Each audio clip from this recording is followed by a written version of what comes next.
If you want to get in contact with me, the best way to do it is on Instagram. If you just want to say what up, if you want to tell me you love my videos, you can tell me that you hate my videos, but the best way to do that is on Instagram. Peace, y'all. Jonny Fastlane here. So, 6ix9ine accuses Billboard of manipulating the numbers, and King Von says that Montana 300 is not even from Chicago. Plus, Magoo is trending on Twitter. Let's talk hip-hop. So listen, I want the world to know that Billboard is a lie. You can buy number ones on Billboard. I want that to register in your head. You can buy number ones on Billboard. Now let me tell you what happened. We was having an ongoing investigation just now. Silvio from Billboard, right? There's like probably 5 or 6 of them that come up with the charts with Nielsen and everything. Last Thursday, Arianna Was Stuck With You submitted 60,000 units last second. Right, so that was 6ix9ine kind of talking about Billboard and how they're cheating him, right? So, but I gotta say this, first of all, so the whole situation is, ever since 6ix9ine got out of jail for snitching, it seems like he's, I guess, like, brought snitching into his whole, like, persona, right? So every day he's snitching on somebody. One day he's snitching on Snoop Dogg saying he's cheating. The next day he's snitching on Billboard saying that, you know, they're playing with the numbers and everything. It's crazy because he actually is using snitching and making it cool, right? But anyway, so he snitches on Billboard and he's like, yo, right? They are manipulating the numbers. My song had 180 million streams on YouTube alone, yet Billboard is only counting it and saying that it's 53 million streams, right? Meanwhile, the song, I think, Stuck On You with Arianna Grande and Justin Bieber, that streamed 56 million times, so now that's number 1 in front of Gooba, which is 6ix9ine's song. Actually, Gooba's number 3 because in front of Gooba you have Say So, which is number 2, Doja Cat and Nicki Minaj, and then number 1, Ariana Grande and Justin Bieber, right?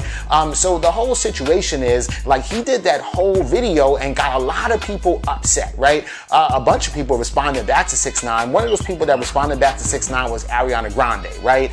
Basically, Ariana Grande said that she had a bunch of almost number 1 hits in her career. She said the first 5 years of her singing, she never had a number 1 hit. And that wasn't a motivating factor for her. She kept on doing music because she liked music, right? She says that it's all good. She says you should be grateful that you're even here, 6ix9ine, right? Be grateful that people are still listening to you, 6ix9ine, right?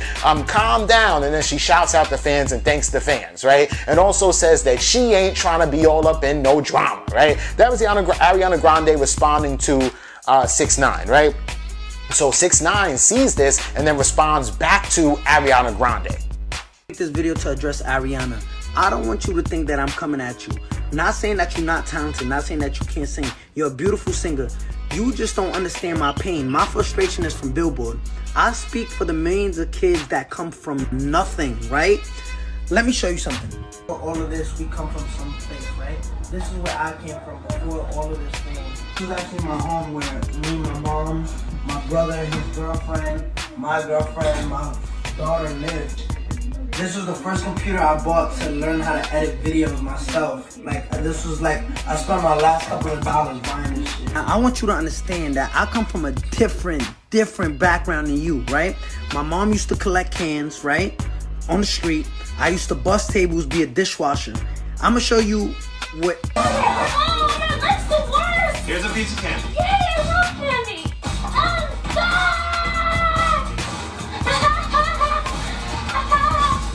So basically he's playing the sympathy card, right? Talking about I used to bust tables, I was poor, I came from poverty, I had nothing. Meanwhile, you grew up on the Disney Channel. So while being number 1 maybe is not that important to you because you were fed with a silver spoon, I like my number 1s. I like these accomplishments. This is something I never thought I would have, right? So Justin Bieber also responds back to 6ix9ine, right? Justin Bieber saying, okay, he says that the streams don't count, but yes, they do. But you are counting, this is what Justin Bieber tried to explain to 6ix9ine, you're counting all global streams, right? He's saying that Billboard only counts United States-based streams only, right? So meanwhile, you have 180 million streams on your video alone on YouTube. 53 million of those streams are from the US. Everything else is outside of the US, and that doesn't count, right? So that's why 6ix9ine's numbers are so much lower than what he expected, right? He also responds back to 6ix9ine saying that they bought 180 units with 6 credit cards,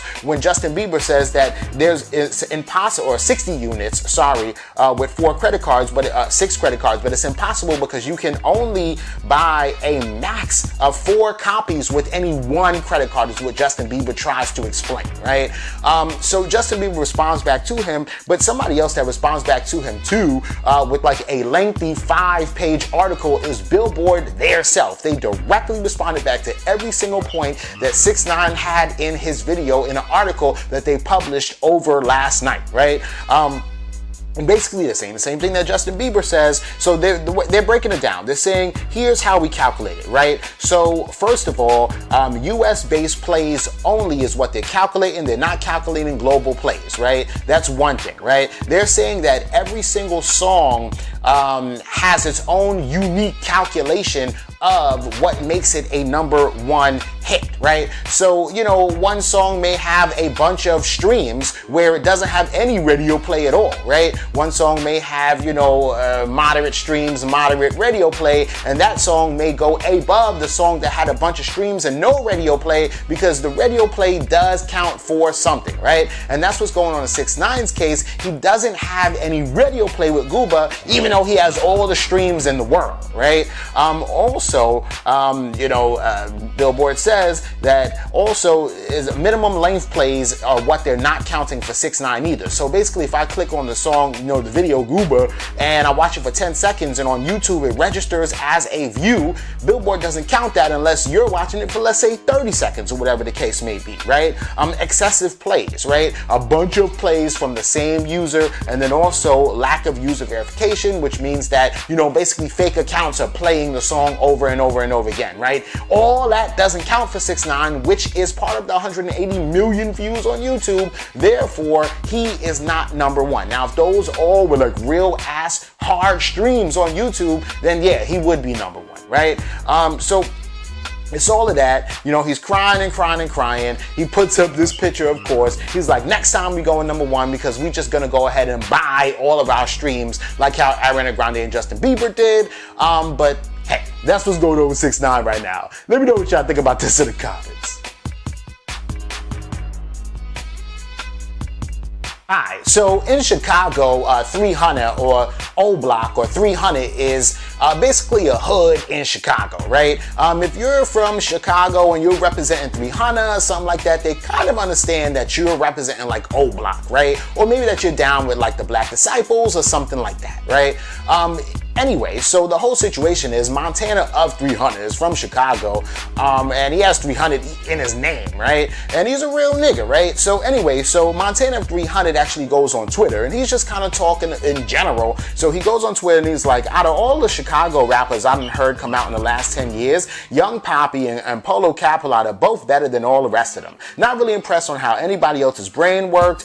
They got their shit together as far as being actual rappers, rap god, right? And so King Von sees this, and King Von, I guess, feels offended by this or something, right? Because y'all know King Von is down with Lil Durk, and he is from Chicago too. So King Von is like, I still don't know why you got 300 in your name. What part of Chicago you even from? I was locked up when you was dropping shit, I guess. I never heard none of your shit, right? So it's funny how it seems like, you know, King Von was trying to shade, you know, Montana a little bit, but it wasn't like on some, oh, you a bitch, whatever like that, because you gotta tread lightly with Montana 300, right? So anyway, the whole situation is then Montana kind of responded back to him and was like, for years, I've heard rappers ask me shit over the internet while out of arm's reach, right? If any Chicago rapper wants to meet in person and lock themselves in a room with me to ask me whatever you're curious to know about me,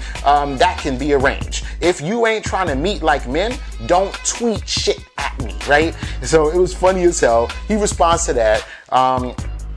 Then of course, y'all know you know, that he had to say something else. So then he actually responds back, and then he goes, hey, I'm the best rapper out of Chicago ever in the industry, period. Nobody can match me. Motherfuckers better finding a beat better than mine, because as far as rap goes, it's a rap. And I will kill whoever on their own shit too. And y'all know that. These crackers don't own my music, or don't own me or my music, right? So basically he's saying that he has all his masters too, right?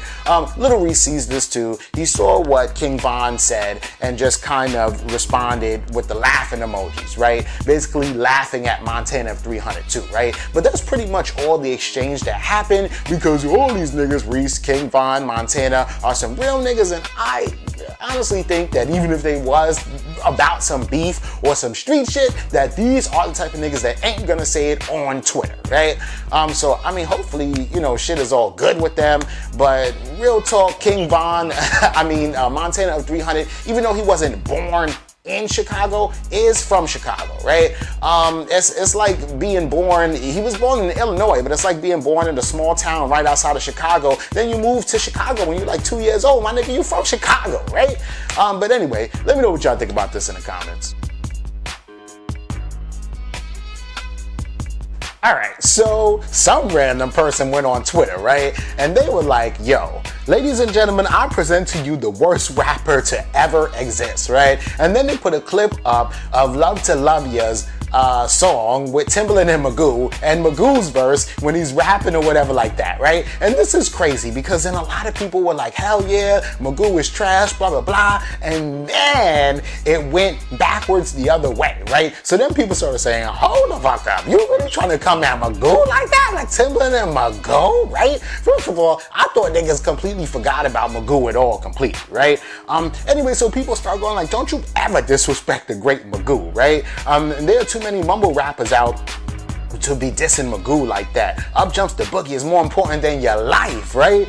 Funny as hell. First of all, I don't know about mumble rappers and nothing like that. Then people just started talking about general rappers, period, who have like a different kind of style than like your regular traditional rappers. So then people started saying Silk the Shocker was one of the worst rappers ever. E40 is one of the worst rappers ever. Magoo, it was crazy, right? Somebody else was like, y'all really be on this act, right? Smoking crack. Magoo, the worst? And where you got Blueface 6'3" off the beat, walking around, y'all really smoking crack rock, right? Somebody said, I woke up to Magoo slander, and I really wish Twitter had an age filter. Where the grown folks at, right? Y'all get the point, right? So basically, people were like, nah, hell, Magoo is trash. Hell, nah, Magoo is trash. And then everybody else was like, nah, y'all wildin'. Magoo wasn't that garbage, right? Nobody said that Magoo was fire, but they said he wasn't that garbage, right? I don't know. When I was, you know, 13 years old, I used to like Magoo, but then again, I was 13. So anyway, let me know what y'all think about this and everything in the comments down below. Don't forget to like, comment, share, subscribe. Make sure you hit that notification bell. Follow me at Jonny Fastlane, and y'all already know what to do. Peace.